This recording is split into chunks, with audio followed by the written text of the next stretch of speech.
Hello বন্ধুরা, good morning. কেমন আছো তোমরা সবাই? মধুমিতা ব্লগের সকল বন্ধুদের জানাই অনেক অনেক শুভেচ্ছা ও ভালোবাসা। তো বন্ধুরা দেখো, আমি এখন সকাল সকাল একটু লাল চা নিয়ে বসে পড়েছি। এর বাবা ওয়ার্কআউট থেকে চলে এসেছে, এবার এসে ও ফ্রেশ হয়ে যাচ্ছে, মুখ হাত ধুয়ে স্নান করে নেবে। আর আমি সকালে উঠে ঝাড় দিয়ে বাড়িঘর মুছে মাইকে স্কুলে পাঠিয়ে দিয়ে এর বাবা চা বানিয়ে দিল আমাকে। চাটা আমি খাচ্ছি বসে বসে এখন। তো তাই ভাবছি আজকে সকালে কি আমি রান্না করব। তারই প্রতিদিন একই চিন্তা, কি ডেলি ডেলি আমি কি রান্না করব ভাবতে ভাবতেই তো আমার 1 ঘন্টা চলে যায় জানো। তারপরে এদিকে এর বাবা, পাপা দরজা খুললো না শোনা, পাপা স্নান করতে চলে গেল।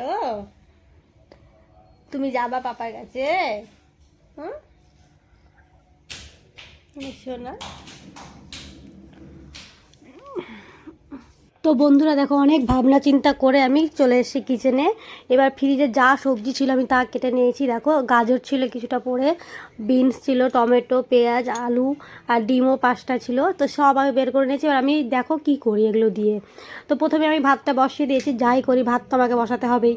তো ভাতটা বসিয়ে ফেলেছি, এবার তোমরা দেখতে থাকো আমি কি রান্না করছি। তো দেখো বন্ধুরা, আমি তাড়াহুড়া করে দুটো ওভেনই একসঙ্গে ধরিয়ে দিলাম। একদিকে চাটু বসিয়ে দিয়েছি আর একদিকে কড়াই বসিয়ে ফেললাম।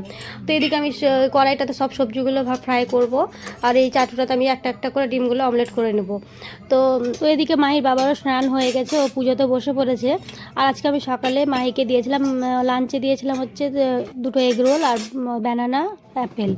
কারণ ওর আজকে স্কুল তাড়াতাড়ি ছুটি হয়ে যাবে, 2টোর মধ্যে বাড়ি চলে আসবে। আর 8টার সময় গেছিলো আজকে, প্রতিদিন 7টার মধ্যে যায়, আজকে 8টায় গেছে। যেহেতু আমাদের দিল্লিতে খুব ঠান্ডা বেড়ে গেছে আর পলিউশনও খুব হয়ে গেছে, সেই কারণে টাইম টেবিল চেঞ্জ হয়ে গেছে বাচ্চাদের স্কুলের।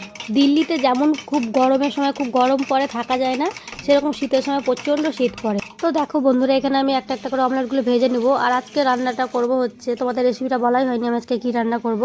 সেটা হচ্ছে তোমাদের যে সবজিগুলো দেখালাম সেই সবজিগুলো দিয়ে আমি ভাতটাকে ফ্রাই করে নেব। কারণ বাচ্চারা সবজি একদমই খেতে চায় না, আর সবজি খাওয়াটা বাচ্চাদের খুবই প্রয়োজন।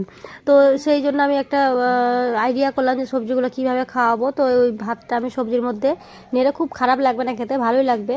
আর আজকে তো আমি অবাক হয়ে গেছি, মাহি স্কুল থেকে এত মন ভরে ভাতটা খেয়েছে, ওর বলে আজকে খুব ভালো লেগেছে রান্না। বলেছে মাম্মা আজকে তো কি তোমার হাতে জাদু আছে নাকি, রান্নাটা খুব সুন্দর হয়েছে। তো জাস্ট এরকম করেই বাচ্চাদেরকে সবজি খাওয়াতে হয়। কোনো বাচ্চাই আমার মনে হয় না সবজি খেতে ভালোবাসে। তো দেখো, আমি এই ভাতটা ফ্রাই করার জন্য এই পিনাট বাদামগুলো একটু ভেজে নিচ্ছি হালকা করে। তারপরে এখানে আমি ভাজা হয়ে গেলে বাদামগুলো একে একে সবজিগুলো অ্যাড করে দেবো। তারপরে বন্ধুরা, আমি রান্না করতে করতে একটা তো অঘটন ঘটে গেছে। সেটা হচ্ছে আমার ছেলে সোফাতে খেলতে খেলতে সোফার কভারটা ধরেছিল, দাঁড়িয়েছিল, সেটা বালিশটা নিয়ে একবারেই পড়ে গেছে নিচে, মাথাতে খুব চোট পেয়েছে। তো ঘরে একটা ওষুধ ছিল, সেই ওষুধটা আমি খাইয়ে দিয়েছি। তারপরে আমি আবার রান্নার কাছে চলে এলাম। ছোটো বাচ্চা নিয়ে রান্না বান্না করা খুব অসুবিধায়, একটু টাপের হয়ে যায়। তো এইভাবেই করতে হয়, বাইরে থাকতে গেলে তো একটু কষ্ট করতেই হবে।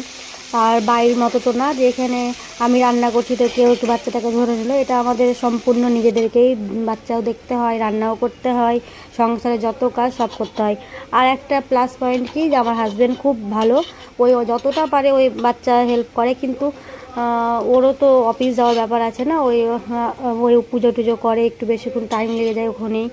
তো ওর যতটা হয় সময় দেওয়া দরকার সেটা ওই করে। অফিস থেকে এসেও বাচ্চাটাকে ধরে, আমি তখন মাহিটাকে পড়াশোনা করিয়ে দিই।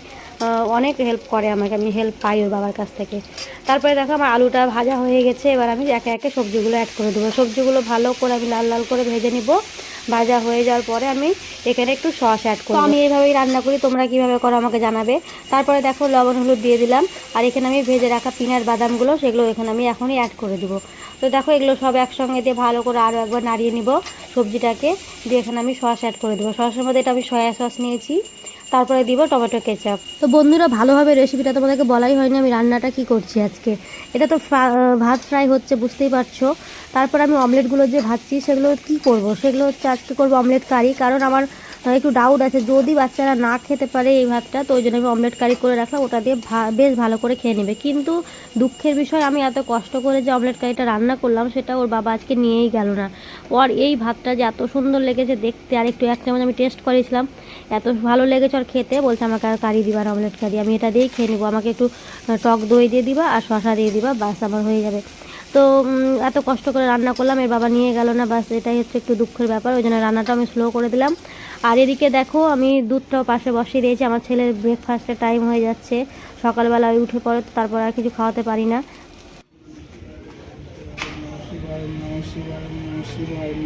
ওইখানে আছে গোপু, চলে এসো,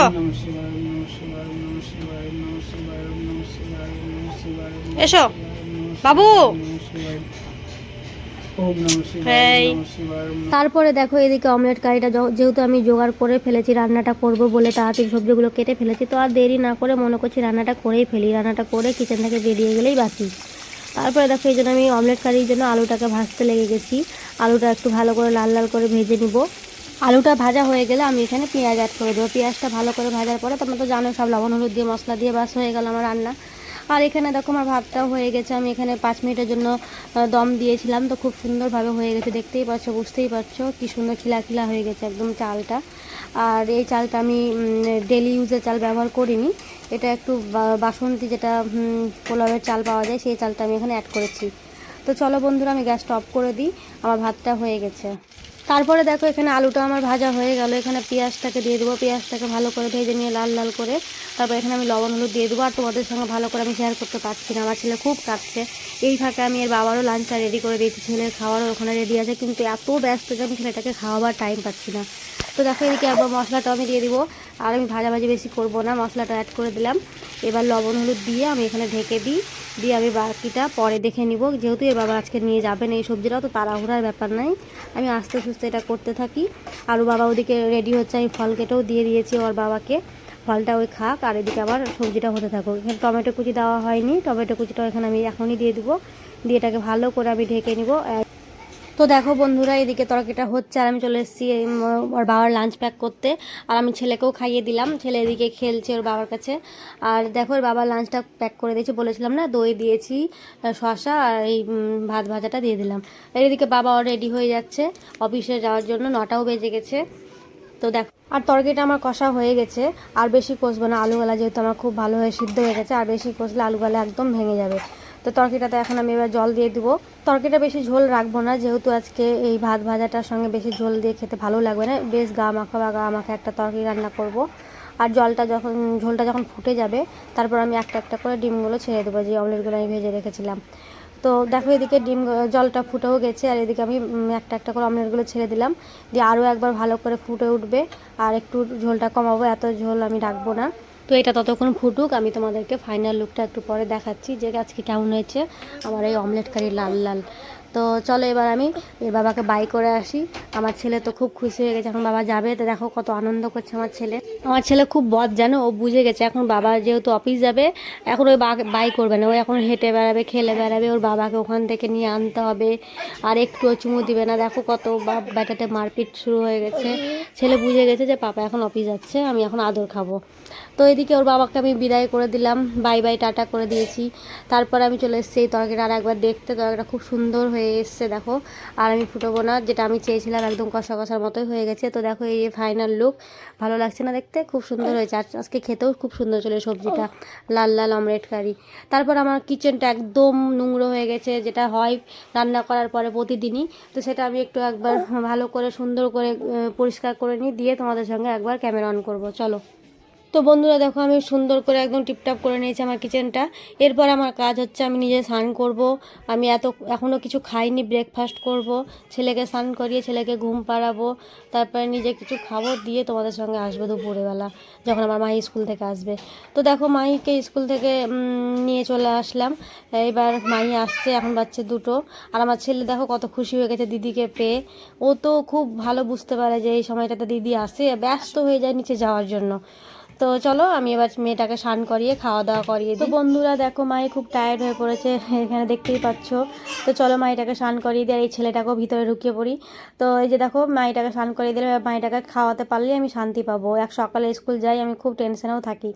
তো দেখো মাইকে ভাত বেড়ে দিলাম, আর মাই খুব ভালো করে খেয়েছে এই ভাতটা, আমি খুব টেনশনে ছিলাম কিন্তু ওই খুব মজা করে খেয়েছে। তো বন্ধুরা ভিডিওটা বেশি বড় করছি না, তোমাদের যদি ভালো লেগে থাকে একটা লাইক কমেন্ট শেয়ার করে চ্যানেলটাকে সাবস্ক্রাইব করে দেওয়া। তো বন্ধুরা সবাই খুব ভালো থেকো, আর সকলকে খুব ভালো রেখো, টাটা বাই বাই।